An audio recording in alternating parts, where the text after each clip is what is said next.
Shuningdek, biz Blenderni so'nggi versiyalardan boshlab olamiz va hozirgi darsimizda asosiy maqsad bizdan Lego yaratish bo'ladi va bundan oldin bizga kerak bo'lmagan obyektlarni o'chirib tashlaymiz.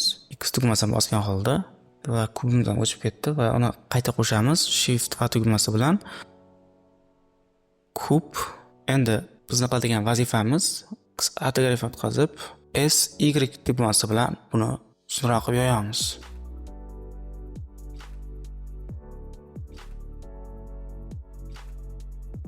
Va buni yana SZ qilib kichkinaroq shaklda keltirib olamiz va SY holatda va yana oddiy holatga keltiramiz. Va ko'rganingizdek mana shu shaklda yaxshiroq ko'rinadi xudo xolasa. Va endi Object modedan Edit modega o'tamiz. Va bu yerda siz yuzdan tanlaganlikka e'tibor berishingiz kerak. Buni bosib ham yoki uchni bosganingizda ham avtomatik jihatdan bu funksiyaga o'tadi va bizga kerak bo'lgan asosiy qism hozir pastki qism bo'ladi va pastki qismni tanlagandan so'ng X tugmasini bosib face ya'ni yuzani o'chirib tashlaymiz va ko'rganingizdek tag qismi yo'qoldi. Endi bunga qo'shimchalar qo'shamiz va bundan oldin biz bunga modifier funksiyasini qo'shishimiz kerak. Ya'ni buni ko'rganingizdek burchaklar juda ham xira holatda va buni avvalgi ko'rinishda keltirishimiz kerak bo'ladi. Va buning uchun sozlanmalar panelida o'ng tarafda modifier bo'limi bor va unga add modifier qilganingizda general kirganingizdan so'ng va bu yerda bevel funksiyasi bor va buni bosganingizda va ko'rganingizdek burchagi qaytgan holda ko'rinishi mumkin. Va buni biz to'g'rilashimiz kerak, chunki ko'rganingizdek asosan ikkita qira bor. Bu xunuk ko'rinishga kelib qolishi mumkin. Endi buni to'g'rilashimiz uchun bu yerda amountni to'g'rilab olishingiz mumkin yoki segment qo'shishingiz mumkin. Segment qo'shganingizda bu asosan qiralar sonini ko'paytiradi va bizni obyektimizda qiralar soni ko'paygan sari ya'ni chiroyli holatga kelib qolishi mumkin. Endi buni keltirib olganimizdan so'ng keyingi qiladigan vazifamiz o'ng tugmani bosib chiqqanchani shade smooth qilib bosamiz. Ko'rganingizdek bizni asosiy korobka qismi ya'ni korpus qismini hosil qilib oldik. Endi bunga ko'rganingizdek Legolarda dumaloq ko'rinishda yuqoriga chiqib turadigan ya'ni tishlari bo'ladi. Bu hammaga ma'lumki, ikkita Legoni yopishtirganda bir-birini ushlab turish maqsadida qo'yiladi. Buni qo'shishimiz uchun biz avvalo Shift A tugmasi bilan yana boshlab olib circle ya'ni aylana qo'shamiz. Aylana qo'shdik va biz bu yerda viewport shadingni asosan bu sim ko'rinishda ko'rinadigan qismini keltirib olamiz. Bu yerda siz qo'shgan aynalarni qiralar sonini ko'paytirishingiz mumkin. Va ko'rganingizdek biz qiladigan amalimiz S tugmasi bilan buni kichiktiramiz va G X tugmasi bilan surganimizda va G Y tugmasi bilan pastga suramiz. Obyektimiz pastga surildi. Endi ozgina kattaroq va Shift D tugmasi bilan va Y tugmasini bosgan holda yuqoriga ko'tarib olamiz. Bosganimizda joylashadi. Endi keyin qiladigan amalimiz va yana Shift D tugmasini bosib Y ni bosgan holda pastdagiga perpendikulyar jihatda buni qo'yib olishimiz kerak bo'ladi. Va buni qo'ydik va yana Shift E tugmasini bosganimizda va ikkinchisi avtomatik jihatdan yuqorida paydo bo'ladi va buni to'g'rilab olishimiz kerak bo'ladi, chunki ko'rganingizdek distansiya masofa juda uzoqroq. G Y tugmasi bilan va buni biz to'g'rilab olamiz. Va ko'rganingizdek mana buni oralig'ida asosan ikkita palasa bo'ladigan bo'lsa, bunda ham ikkita. Va shu holatda biz ya'ni tishlarni, tepa qiralar tishlarini ko'tarib olishimiz mumkin. Ko'rganingizdek. Va endi hammasini tanlaymiz va tab tugmasi bilan Object modedan Edit modega o'tamiz. Va X ortografik ko'rinishga o'tkazib olganimizdan so'ng biz yuzadan va bu burchak sifatida qismni tanlab olamiz. Ko'rganingizdek asosan bu yerda har bitta qiralar nuqta ko'rinishda ko'rsatib tanlanganligini ko'rsatib turadi. Va yana o'tib olganimizdan so'ng E tugmasini bosib Z tugmasini bosgan holda yuqoriga ko'taramiz. Ko'tarildi va A tugmasini bosib oldin biz qitilgan qaytamiz. G Z tugmasi bilan yuqoriga ko'tarib olamiz. Mana ko'rganingizdek yuqoriga ko'tarib oldik va bunga yangi hozir aytganimizdek E tugmasi bilan va Z tugmasini bosgan holda ko'tarib olamiz. Mana fikrimcha mana shu yetadi shu holatda. Va endi qiladigan usulimiz yana biri, biz buni ya'ni sheyni asosiy holatga keltirib olamiz va F tugmasini bosasiz. Shunda buni ochiq yo'si avtomatik jihatdan to'ldiriladi. Va keyin qiladigan amallarimizdan yana biri, biz buni ikkinchi shaklga o'tkazib olamiz va ko'rganingizdek yuqoridagi, ya'ni aylana burchaklari tanlab olindi har bittasida. Va Ctrl B tugmasini bosgan holda sichqonchani o'zi harakatlantirsangiz, tanlangan burchak, ya'ni o'zingiz xohlaganingizda to'g'rilab olishingiz mumkin va sichqonchani o'rta ilragini aylantirganingizda segmentlar sonini ko'paytiradi. Mana segmentlar sonini ham ko'paytirib oldik. Endi tab tugmasi bilan yana Object Mode'ga o'tamiz. Bu yerda biz ko'ryapmizki, buni masofa uzoqroq, lekin bu ikkita masofa yaqinroq va buni biz yoki ikki chetdagina yana ikki yonga surishimiz kerak bo'ladi. Tanlaymiz. G Y tugmasi bilan ozgina surib olamiz. Meni fikrim bo'yicha bu yaxshi holatga keldi va bunisini ham xuddi holatga keltiramiz. Y va ko'rganingizdek shu holatda yaxshiroq. Endi biz yuqori qismimizga nisbatan va buni bu holatga keltiramiz.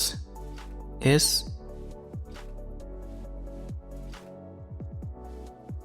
va ko'rganingizdek yuqori tishlar ko'tarildi va bu legomizni pastki qismi ham, ya'ni bo'yi qisqartirildi. Endi bu kubimiz, ya'ni Lego qismimizga yana bir funksiya qo'shishimiz kerak va ko'rganingizdek buni yuzasi, devori juda ham ingichka ko'rinishda. Buni qalinlantirib olishimiz kerak. Qalin ko'rinishga keltirish uchun va yana shu modifier funksiyasida add modifier qo'shganimizdan so'ng generalda solidify mana buni bosasiz. Bosganingizda burchak qismlari ya'ni qalin holatga keltiriladi. Va buni to'g'rilash uchun thickness, ya'ni qalinlikni biz yoki qo'lda yoki sichqonchani bosib to'g'rilab olishingiz mumkin. Va ko'rganingizdek mana qalinroq holatga kelyapti.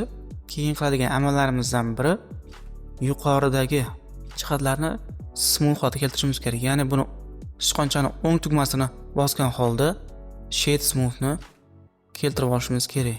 Mana ko'rganingizdek bizni yuqoridagi tishimiz va pastki asosiy korpus qismi o'z holatiga kelib oldi. Endi keyin qiladigan vazifalarimizdan biri va bulardagi tishlarni hammasini tanlab olamiz va Z ortografiga o'tkazib Shift tugmasi bilan ko'paytirib olishimiz ham mumkin. Ya'ni Shift va ikkita bo'ldi va uni X tugmasi bilan bosib bu yonga surishimiz mumkin. Mana bizni obyektimiz yaxshi holatga kelib qoldi. Bu holat yaxshilandi. Tashqari biz yuqorida tish qismi va uni asosiy qismini, ya'ni korpusini qo'shishdan oldin biz unga yana bir ikkita qo'shimchalar qo'shamiz. Ya'ni Legoni ko'rgan bo'lsangiz, tagi qismida 3 ta dumaloq qismi bo'ladi. Ya'ni ikkinchi Lego yuqori qismidan pastki qismga qo'shilganda mahkam ushlab turish maqsadida va buni ham yaratib olamiz. Buning uchun Z ortografiga o'tkazib Shift A tugmasi bilan circle qo'shamiz va uni S tugmasi bilan, ya'ni asosiy holatga keltirib olamiz va bu holatda yaxshi holatga keldi. Endi keyin qiladigan ishimiz bunga biz, ya'ni xuddi tishga buni tagidagi tishlarga o'xshab uzun holatga keltirishimiz kerak bo'ladi. Va buni tanlaymiz. Ya'ni aylana shaklini tanlaymiz va tab tugmasi bilan edit modga o'tamiz. Va undan so'ng Y ortografiga o'tkazib, ya'ni bir tugmasini bosamiz, burchaklarni tanlab olamiz va E tugmasini bosgan holda Z tugmasini bosamiz va pastga tushiramiz. Buni yana bir boshqa usul qilamiz, ya'ni qaytib olamiz va GZ tugmasi bilan avvalo biz buni obyektimizni pastki qismga tushiramiz. Ko'rganingizdek pastki qismga tushdi. Endi yana ozroq tushiramiz qalin ko'rinishda. Mana endi qolgan ishimiz E tugmasini bosib va Z tugmasini bosgan holda pastga tushirib olishimiz kerak bo'ladi. Mana shu holatda yetadi va ko'rganingizdek mana asosiy holatga o'tamiz. Buni ko'rinishi yaxshi ko'rinish kelib qoldi. Endi tab tugmasi bilan Object Mode'ga o'tamiz. Undan so'ng bu qismga yana qalinroq ko'rinishga kelish uchun biz bunga modifierdan solidify'ni foydalanamiz. Buni ham qalinligini to'g'rilab olamiz. Ya'ni bundan bundan tashqari bu holatga keltirishingiz mumkin. Ya'ni bu obyektni tanlaysiz va bizga kerak bo'lgan obyektni tanlab, ya'ni yana buni qayta tanlaysiz. Chunki ko'rganingizda rangi ikki xil. Bittasi och sariq, bittasi to'q sariq. Ya'ni bunda turish kerak, chunki asosiy o'zgarishlar bunda bo'lgan, och sariqda. Va shu bilan birga Ctrl L tugmasini bosib copy modifier ni bosasiz. Va ko'rganingizdek, ya'ni avtomatik jihatdan bu obyektimiz qalin holatga kelib qoldi. Ya'ni buni razmeri ham bir xil. Chunki buni bosganingizda xuddi bunda ham shu holatda ko'rishingiz mumkin. Endi keyin qiladigan amalimizdan biri yuqori qism tanlangan va ikki tugmasini bosgan holda yuqori qism tanlandi mana. Va Ctrl B tugmasini bosgan holda qiladigan ishlarimizdan yana biri, hozir biz burchakning yana tepa qismi to'g'rilanmadi. Buni asosiy sabablaridan biri, ya'ni bevel funksiyasi yoqilmaganligi uchun va biz buni qayta yoqamiz, ya'ni pastga tushiramiz. Segmentini ko'paytiramiz va ko'rganingizdek yuqori qismi ham avval ko'rinishga keldi. Va Object Mode o'tkazamizda va buni ham o'ng tugmasini tanlab turib, o'ng tugmani bosib Shade Smooth qilamiz. Bu ko'rsamiz ham to'g'ri keldi. Endi keyin qiladigan amallarimizdan yana biri, biz buni duplikatsiyani ko'paytiramiz. Shift D tugmasini bosgan holda va Y tugmasini bosib biz buni to'g'rilab olishimiz mumkin. Buni ham Shift tugmasi bilan Y ni bosgan holda asl holatga keltiramiz. Va ko'rganingizdek ichidagi asosiy jihatlar to'g'rilandi. Endi biz keyin qiladigan amallarimizdan yana birini ko'rib o'tishimiz kerak bo'ladi. Legoda ko'rgan bo'lsangiz, bu yerda devor turgan bo'lishi kerak. Ya'ni buni yana ortografik o'tkazib, Shift A tugmasi bilan plane qo'shamiz. Va plane tanlagan holda RX90 bosganimizda bu 90 gradusda o'tadi. Endi buni biz S tugmasi bilan, ya'ni X tugmasi bosgan holda qisqartirib olamiz va X tugmasi bilan yana bu yoqqa keltiramiz va S tugmasi bilan keltirib va mana shu holatda yetadi. Endi Z tugmasi bilan ham asosiy holatga keltirib olishimiz kerak bo'ladi. Ya'ni Z tugmasi bilan yuqoriga ko'taramiz va Z tugmasi bilan ko'tarib olamiz. Mana asosiy holatga o'tamizda tushirib qo'yamiz. Ko'rganingizdek, buni devor qismi hosil bo'ldi. Va buni ham biz, ya'ni modifier qilamiz va mirror tanlagan holda, ya'ni X tugmasi bilan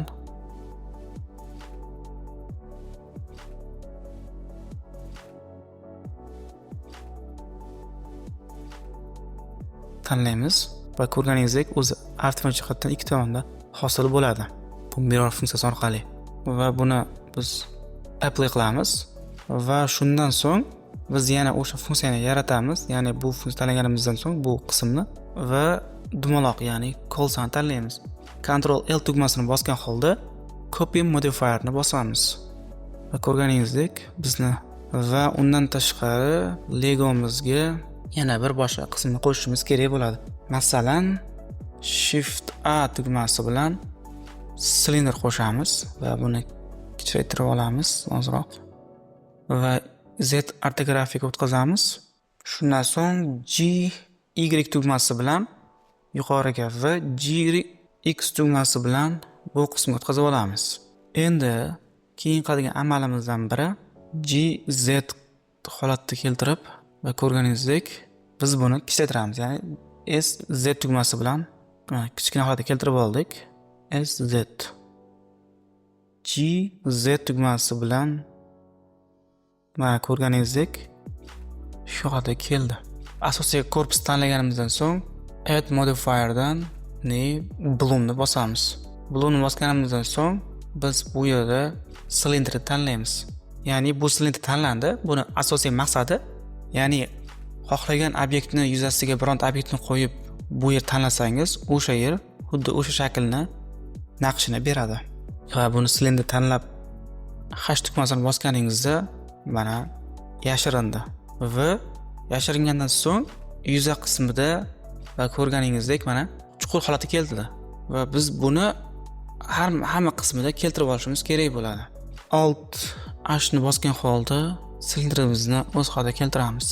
Va shu bilan birga Shift D tugmasini bosgan holda va Y tugmasini bosib yuqoriga ko'taramiz va yana buni bosib shift tugmasi bilan y ni bosgan holda o'rtoqlik keltiramiz va shift tugmasi bilan y ni bosib buni joylashishni o'zgartiramiz. Ko'rganingizdek joylashishlar ancha o'zgardi va buni har bittasini tanlab chiqib silindrni shift tugmasi bilan x tugmasini bosgan holda bu yonga ko'chiramiz. Ya'ni bu holatni biz asosan bu holatni boshlagandik. Esingizda bo'lsa, dastlab bunga bloom ya'ni funksiyasidan foydalandik. Bundan tashqari silindrlar qo'shilgan silindrlarni har bittasini tanlab chiqamiz. Masalan, ya'ni tanlatganda esingizdan chiqmasin, shift tugmasini bosganda yoki buni bitta jihatdan tanlaysiz. Va bu yerda bu oynada M tugmasini bosganingizda new collection chiqadi.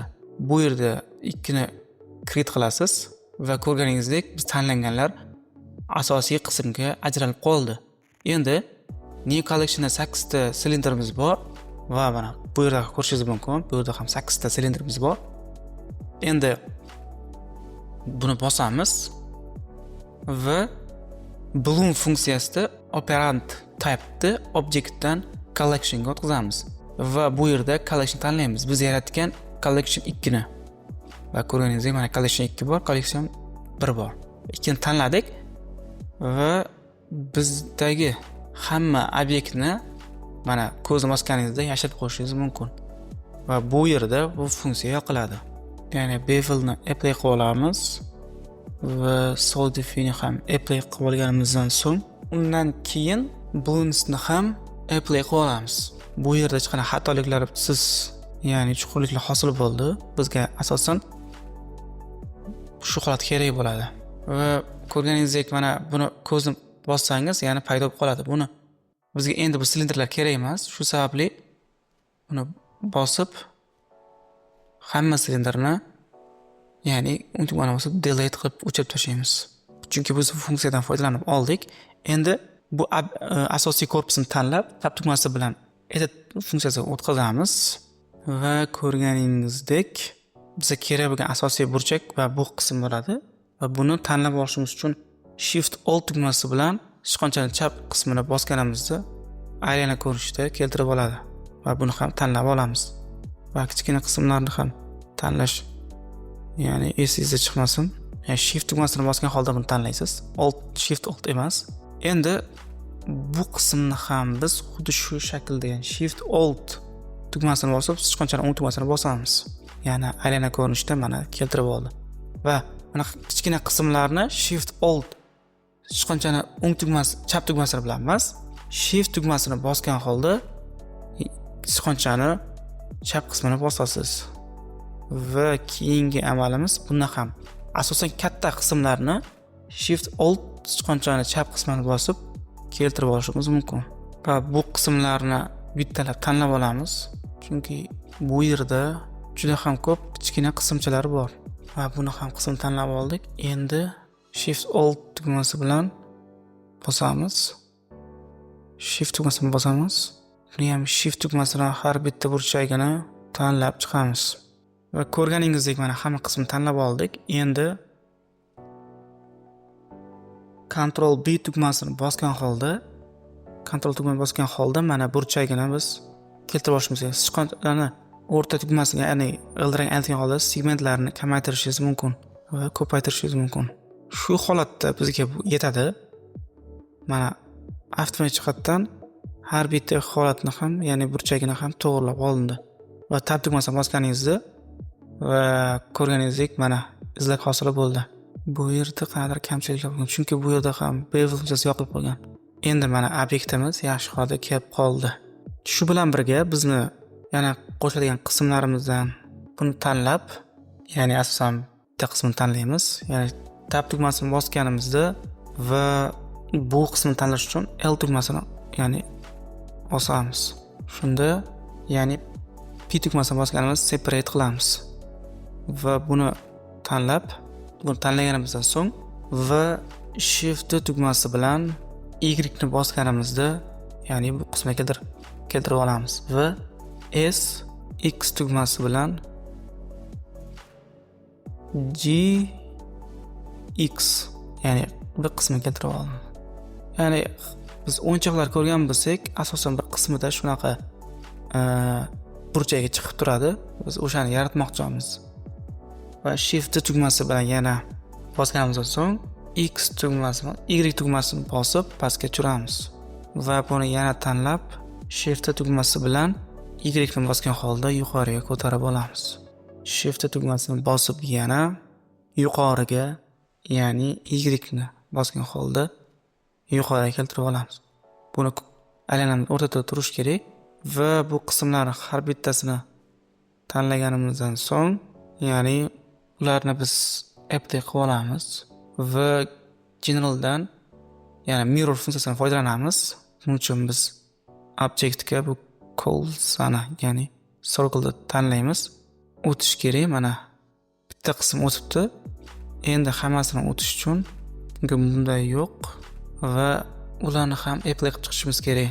Agar apply qilmasangiz, sizni bu bajarayotgan modifieringizda xatolik ketib qolishi mumkin. O'shaning uchun har doim esingizdan chiqmasin, bu amaliyotni modifier funksiyasidan foydalanganingizdan so'ng har bittasini apply qilib chiqishingiz kerak. Ya'ni bizda asosan mirror funksiyasi bunda amalga oshgan bo'lsa, biz boshqa 3 tasini tanlab olamiz va oxirida modifier funksiyasi ishlatilgan qismni tanlaymiz va Ctrl L tugmasi bilan yana copy modifierni bosamiz. Va avtomatik jihatdan mana bu burchaklarda ham hosil bo'ldi, mana ko'rganingizdek. Endi bizni hamma qismimiz tayyor bo'ldi deb o'ylaymiz va tepadagi qismlar ham, boshqasi ham. Va bularni ham biz apply qilib olishimiz kerak va bularni ham apply qilib olamiz. Chunki hammasini qo'shganimizda bu yerda, ya'ni qirralarimiz yo'qolib qolishi mumkin. O'shani oldini olishimiz uchun hammasini keltirib oldik. Buni hammasini tanlab olamiz, mana. Hammasi keldi. Endi Ctrl G tugmasini bosgan holda mana bitta holatga keltirdik. Mana fikrim bo'yicha yaxshi holatga keldi bu. Bu Legomiz tayyor bo'ldi. Bundan oldin biz bitta narsani esimizdan chiqibdi. Ya'ni Ctrl Z tugmasini orqaga qaytamiz va bundan tashqari buni tanlab Shift tugmasi bilan kopiya qilib olamiz va X tugmasi bilan yo'q ko'paytira olamiz. Chunki biz hozir bu bizga kerak bo'ladi. Bundan oldin yana o'sha amaliyotni bajaramiz. Hammasini tanlaymiz bu qismdagi va Ctrl G tugmasini bosib buni tanlab olishimiz kerak. Bitta qismini sariq ko'rinishi, boshqasi to'q sariq, bittasi och sariq bo'lishi kerak. Ctrl G tugmasini bosamiz va yana o'sha biz xohlayotgan funksiyamizni yoqiladi. Endi buni olib qo'yganimiz sababli bizni keyin qiladigan sahnalamizga kerak bo'ladi va bizni ikkinchi qismimizni biz sahnani keltirib olishimiz kerak bo'ladi. Buning uchun biz yana yangi plane qo'shamiz. Shift A tugmasini bosamiz, mesh bo'limida plane'ni tanlaymiz va plane'ni, ya'ni plane'ni S tugmasi bilan kengaytirib olamiz. Mana ko'rganingizdek, kengroq holatga keldi. Bizni keyin qiladigan vazifamiz tab tugmasiga bosib va har bitta burchagimni, ya'ni bu qismlarni tanlab chiqishimiz kerak bo'ladi. Va shu bilan birga E tugmasini bosib Z ni bosamiz va bu qismlarni biz tepaga keltirib olishimiz kerak bo'ladi. Mana buni yana cho'zishimiz mumkin. G Z tugmasi bilan shu holatda menimcha yetadi. F tugmasini bosgan holda yuqori panelni keltirib olamiz. Va shunday ekan biz bu qismni, ya'ni yuqori panel qismini bunga o'tkazib olib P tugmasini bosib select qilamiz, ya'ni buni ajratib chiqarib yuboramiz. Chunki bizga hozir bu boshqa vazifani bajaradigan plane bo'ladi. Asosan biz bu qismni tanlaymiz. Keyin qiladigan vazifamiz add modifier qilib bevelni tanlaymiz. Ko'rganingizdek, segmentlar sonini biz ko'paytirishimiz kerak bo'ladi va apply qilamiz. Bizning holatimiz kelib qoldi. Endi keyin yana bir narsani qo'shishimiz kerak. E'tibordan yo'qotmagan holda, ya'ni Shift A bilan plane'ni yaratamiz va biz uni yoyamiz yana. Va biz buni yuqoriga ko'tarishimiz kerak bo'ladi. Ya'ni asosan biz ajratib olgan bu cap, ya'ni yuqori qismini GZ tugmasi bilan yuqoriga ko'tarib olamiz. Chunki bundan maqsad yuqorida yaxshi ko'rgan holda biz o'z vazifamizni bajarib olamiz. Ya'ni endi keyingi qiladigan ishimiz, ya'ni X ortograf o'tkazib faqat buni tanlaymiz. Yo'q, biz ko'rmay qolar ekanmiz. Bunga oldin biz modifierdan solid tanlaymiz. Mana ko'rganingizdek qalin holda kelib qoldi. Menimcha shuni o'zi yetadi. Va buni biz apply qilib olamiz va yuqoridagi qismni tanlab GZ tugmasi bilan pastga tushamiz. Bu qismimiz tanlandi. Endi keyin qiladigan ishimiz buni biz ko'paytirishimiz kerak. Ya'ni Lego o'yinlarida ko'rgan bo'lsangizlar, asosan bir plane bo'ladi, ya'ni uzun pastki paddonni qismi bo'ladi va unga har bitta joyda xuddi Legodagidek yuqori tishlari bo'ladi. Ya'ni unga ham o'zingiz uy yoki boshqa jihatlarni qurishingiz mumkin. Xuddi shu jihatni yaratishimiz kerak bo'ladi va buni Shift tugmasi bilan ko'paytirib har bittasini qilib chiqishimiz uchun juda ham ko'p vaqtimiz ketadi. Buni asosiy, ya'ni oson usulni ko'rib o'tamiz. Buning uchun har doimgidek bu modifier, bugungi darsimizda biz modifier funksiyasi bilan foydalanamiz. Ya'ni add modifier qilib va array, ya'ni qator funksiyasini bosganimizdan so'ng va ko'rganingizdek mana ikkita holatga keldi. Biz ikkita holatga keltirganimizdan so'ng faqat bu jihat, ya'ni bu qator bo'yicha emas va yuqori qatorga ham foydalanishimiz kerak. Ya'ni uni amalga oshirishimiz uchun add modifierdan generaldan arrayni bosamiz va buni to'g'rilashimiz uchun, ya'ni bu qismni va ko'rganingizdek bu qismni biz 0 ni bosib 0 ni keltirib olamiz va y ni bosib 1 ni keltirib olamiz. Mana ko'rganingizdek bu qator va bu qator holatga keldi. Endi buni orasini biz ozgina ochib olishimiz kerak. Mana shu holatda. Menimcha shu jihatlari bo'ladi. Ya'ni har bittasini 150 qilib olamiz. Endi keyin qiladigan vazifamiz count, ya'ni hisob-kitob degan tarjimada, ya'ni sonini ko'paytirib olamiz bu yerda. Va bosganingizda mana bu qismga va buni bosganingizda bu qismga ko'payadi. Mana avtomatikdan ko'payadi. Endi biz Z ortografik o'tkazib va oxir tanlangan bir qismini, ya'ni общий tanlangan G tugmasini bosib va Shift Z tugmasi bilan ya'ni bu yonga keltirib olamiz. Va ko'rganingizdek mana shu holatga keldi. G Z. Ko'rganingizdek mana kelib oldi. Endi bundan maqsad, chunki bizni obyektimiz bu yoqqa va bu yoqqa ko'payyapti. Shu sababli keltirib oldik. Endi buni ko'paytiramiz. Mana juda ham ko'payib ketdi. Bosamiz va bunaqasiga ham. Meni fikrimcha bu juda ham yaxshi holatga keldi mana. Ya'ni cap qismlari. Buni biz apply qilib olamiz har bittasini. Esingizga chiqmasa, modifier funksiyasidan foydalangan so'ng apply funksiyasidan foydalanishdi. Va buni foydalanganimizdan so'ng pastdagi qismni ham tanlab olib Ctrl G tugmasi bilan bitta holatga keltiramiz. Endi keyingi vazifamiz bizni GZ tugmasi bilan pastga tushirib olamiz. Asosiy sahnamiz tayyor bo'ldi. Endi biz buni duplikatsiya qilamiz. Shift tugmasini bosgan holda va Y90 qilamiz. Ya'ni asosan bu yuzaga tanlashimiz uchun. Va G va qizib olib GX ni bosib va biz buni bu xatga yuzasiga yopishtiramiz. Yuzasiga yaxshi kelmadi va GZX tugmasi bilan yaqinlashtirib oldik mana. Va bundan tashqari GZ tugmasi bilan yuqoriga ko'taramiz. Buni ham Shift, ya'ni buni to'g'rirog'i tanlab Shift tugmasi bilan R tugmasini bosib Z90 qilamiz. Va o'shanda GX tugmasini bosib va GY tugmasini bosganda X atrofga o'tkazib olamiz. Y tugmasini bosib orqaga suramiz. Va ko'rganingizdek bizni qismimiz parallel jihatda keldi. Va buni ham to'g'rilashimiz uchun Y ni bosib orqaga ozgina suramiz mana. Surib oldik. Keyingi asosiy vazifalarimizdan yana biri, ya'ni kamerani qo'shish kerak bo'ladi. Shift A tugmasi bilan biz kamerani qo'shishimiz mumkin va har bir jihatni to'g'rilab olamiz. Shift A, ya'ni Ctrl Alt nodni bosib ko'rgan holda. Va bizni bu sahna tayyorlash qismini hosili bo'ldi. Endi keyingi amalimiz biz bu yaratgan obyektlarimizga effekt, ya'ni rang holatda berishimiz kerak bo'ladi. Bundan oldin biz bu kubimizni, ya'ni 4 ta ko'paytira olamiz, chunki 4 xil rangga keltirib olishimiz kerak. 4 xil rang va 4 xil ko'rinishda. Shift tugmasi bilan va X tugmasini bosgan holda keltirib olamiz. Mana Ctrl R tugmasi bilan keltirib oldik. Endi bu 4 talasini ham biz 4 xil ko'rinishga keltirishimiz kerak bo'ladi. Ya'ni bundan oldin biz chegarani sichqonchani olib borib, o'ng qismini bosganimizda vertical split tanlaymiz va buni bosib olganimizdan so'ng bu bizning asosiy oynamiz hisoblanadi va bu esa shade editor, ya'ni rang beruvchi funksiya sifatida bajaramiz. New bosamiz va ko'rganingizdek principal va material output nodlari qo'shildi va endi buni biz principal pastini o'chirib tashlaymiz va ko'rganingizdek biz va bunga, ya'ni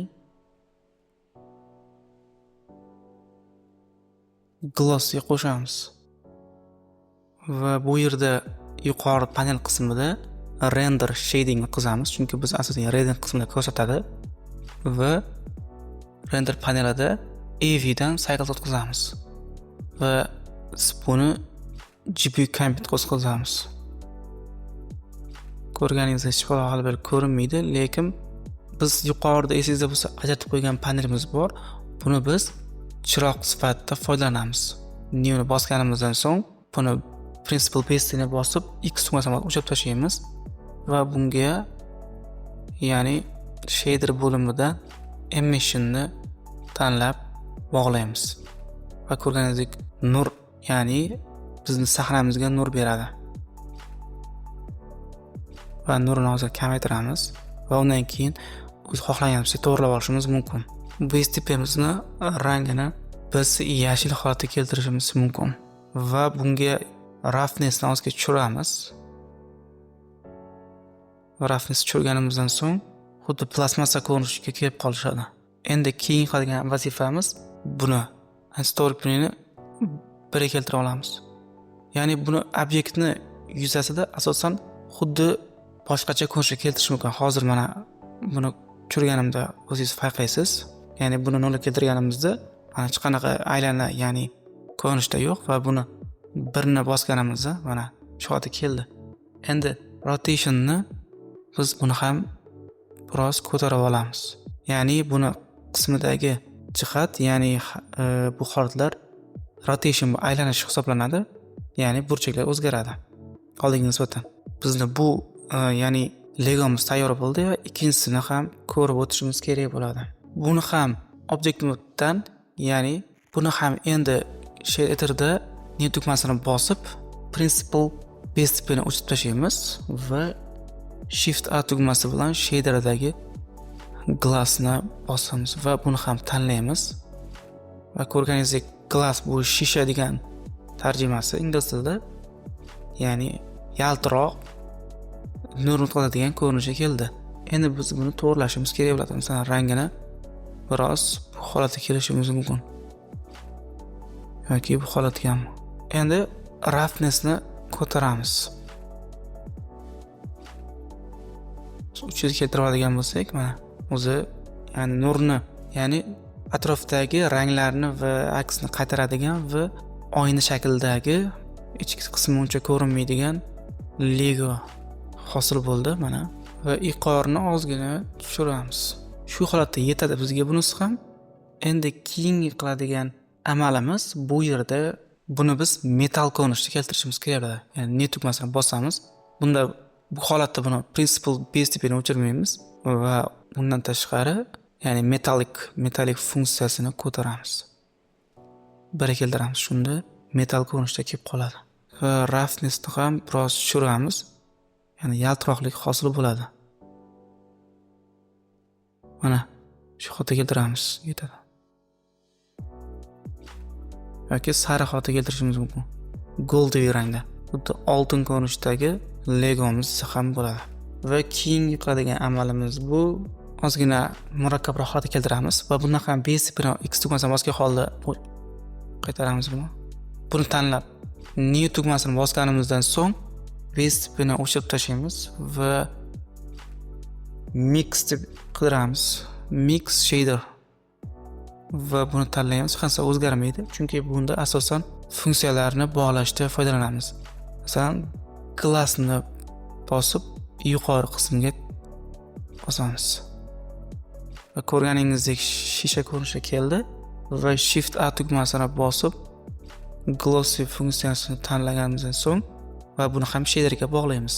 Ya'ni bu yerda glass bilan glossyni aralashgan kombinatsiyasi ko'rinishga keldi deb aytsak ham bo'ladi. Biz buni ranglarini biroz o'zgartirib olishimiz mumkin. Masalan, buni ochiq ko'k holatga keltirib va buni rangini esa biroz bu holatga keltirishimiz mumkin. Shu holatga keltirsak va ajoyib hodisa hosil bo'lishi mumkin. Va buni ham roughness-ini biroz ko'taramiz. Va rotation ham o'zgartiramiz, ya'ni bunga xuddi unaqa aylana berib, uchala qismi ham hosil bo'ldi, turli xil rangdagi. Endi bizdagi taglik qismini ham o'zgartiramiz. Ya'ni har bitta obyektni, ya'ni effekti bu shader editorida ko'rinib turadi mana. Shader editorida ko'rinib turadi va new tugmasini bosib, siz o'zingiz xohlagan ko'rinishga keltirishingiz mumkin. Ya'ni biz bu yerni rangini masalan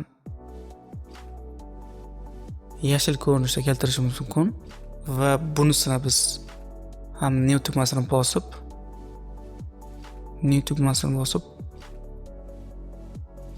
ko'k holatga keltiramiz. Ya'ni bunisini esa sariq yoki qizil ko'rinishga keltirishimiz mumkin. Va ko'rganingizdek mana ranglar chiroyisi ham ancha o'zgardi va kamerada ko'rishingiz mumkin. Ctrl B tugmasini bosib ramkani yaratib olamiz.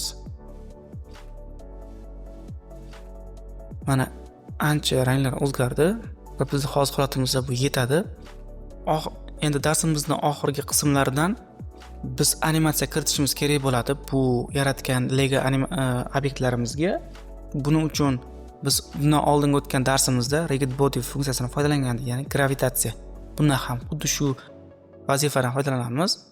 Ya'ni bunda kub shaklda emas, biz yaratgan Lego shaklida ko'rsatishimiz mumkin. Buning uchun avvalo biz ya'ni har bitta kubni tanlagan holda, ya'ni physics properties o'tgan holda rigid bodyni yoqib qo'yamiz. Va har bitta Lego kubimiz bo'yicha va bu pastki qismi esa rigid bodyni yoqqan holda passivga o'tkazamiz. Endi va to'rtalasini tanlagan holda va buni biz hozir holatda o'chirib qo'yamiz. Join area qilib, ya'ni GZ tugmasi bilan yuqoriga ko'taramiz. Va ko'rganingizdek obyektimiz ko'tarildi va yana bitta aytib o'taman. Bittasini tanlab, ya'ni R 2 marta bosib ozgina holatini o'zgartiramiz. Buni ham xuddi shu holatga keltirib va buni oltinimizni ham ya'ni har xil shaklga keltirishimiz kerak. Mana. Ya'ni yerga tushganda asosiy, ya'ni tabiiy sakrashlar hosil bo'ladi. Va play tugmasini mana uzun tugmani bosasiz.